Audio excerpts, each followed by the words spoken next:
So doctor గారు ఇప్పుడు మీరు మాట్లాడినప్పుడు ప్యాంక్రియాస్ గురించి మాట్లాడారు. ఇప్పుడు నేను చదువుతున్నప్పుడు తెలియదు ఏంటంటే ప్యాంక్రియాస్ క్యాన్సర్‌లో సర్వైవల్ రేట్ కేవలం 5%.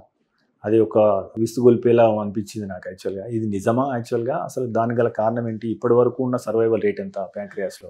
మోస్ట్ ఆఫ్ ద టైమ్ ఏమవుతుంది అంటే ప్యాంక్రియాటిక్ క్యాన్సర్ మనం డయాగ్నోస్ చేసేసరికి అడ్వాన్స్డ్ స్టేజ్‌లో ఉంటుంది. ఎందుకంటే ఇనీషియల్ స్టేజెస్‌లో ఆ సైజ్ ఆఫ్ ద లీజన్ చిన్నగా ఉన్నప్పుడు డయాగ్నోస్ చేయటం చాలా అంటే సింప్టమ్స్ ఏమీ ఉండవు, డయాగ్నోసిస్‌కి రారు. సో ప్యాంక్రియాస్ క్యాన్సర్ వచ్చింది అంటే pain most of the time నొప్పితో వస్తారు.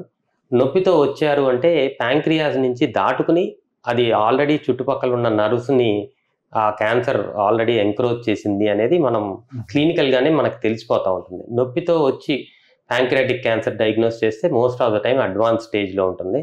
మీరు అన్నట్టు ఇలాంటి అడ్వాన్స్ స్టేజ్లో కనుక మనం డయాగ్నోస్ చేస్తే సర్వైవల్ రేట్స్ చాలా చాలా తక్కువ ఉంటాయి.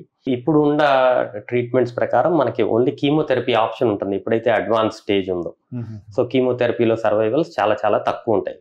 కానీ ఈ ప్యాంక్రియాటిక్ క్యాన్సర్ పెరుగుతుంది, కొన్ని రిస్క్ ఫ్యాక్టర్స్ని మనం ఐడెంటిఫై చేసాం.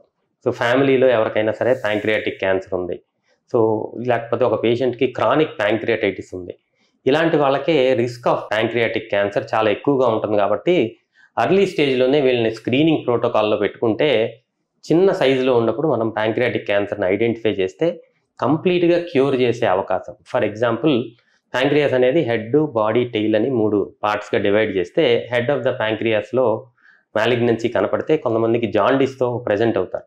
అది ఆ బైల్ డక్ట్ని కంప్రెస్ చేసి మనం కనుక ఐడెంటిఫై చేసుకుని అది రెస్ట్రిక్టెడ్ టు దట్ ఏరియా ఉంది అని తెలిస్తే మనం కంప్లీట్గా సర్జరీ చేసుకుని విపుల్స్ ప్రొసీజర్ అంటారు.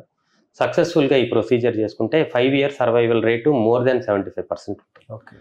So all pancreatic cancers survival rate తక్కువ అని చెప్తానికి లేదు, మనం ఎర్లీగా డయాగ్నోస్ చేసుకుంటే. టెయిల్లో కనుక మనం ప్యాంక్రియాటిక్ క్యాన్సర్ చూస్తే tail of the pancreas along with spleen కనుక మనం రిమూవ్ చేసుకుంటే వీళ్ళ సర్వైవల్ రేట్స్ కూడా చాలా బాగుంటాయి. సో అర్లీ స్టేజ్ డయాగ్నోసిస్ చేయటం చాలా చాలా ముఖ్యము.